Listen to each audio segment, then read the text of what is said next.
Coach,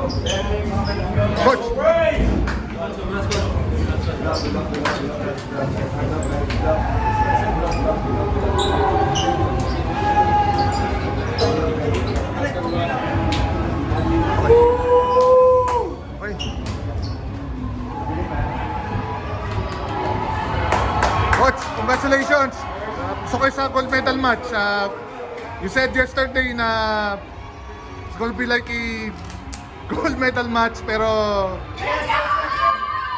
lagi yan. But it was a convincing win this afternoon. Oh, just so proud of the girls. They never gave up again. It's just trying to do their best all the time and believing that they can do it. I know this was a tough game. Indonesia's been preparing so much for this. They're the defending champion, and we're just so happy that we did that. We won this game.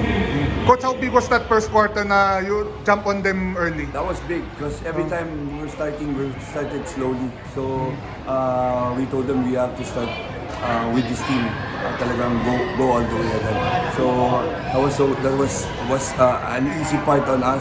But then again, they were coming back. They were getting physical already.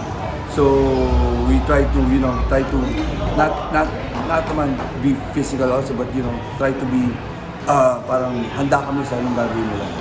Coach, how big was yung arrival ni Carlen na Angel? Very, she, siyempre sa akin, very big yun for me. Kasi kompleto eh. Hindi yung wala kang ibang kasama. So, lahat, together lahat sila. Nagbigay mismo konting minuto yung iba, but they gave it all, and that was most important. Of course, si Casey, another big game, but yung dalawang veterano mo, Janine and April, You won't go wrong with the veterans. That's why they're here. And I'm just happy that Casey's been really playing hard and playing well.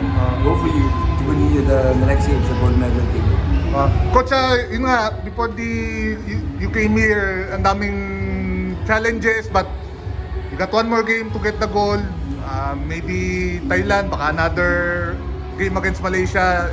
Paano yung nyo going to tomorrow's game? Just prepare well lang kung sino man yung magiging kalaban namin. But just want our girls to be ready also for tomorrow's game.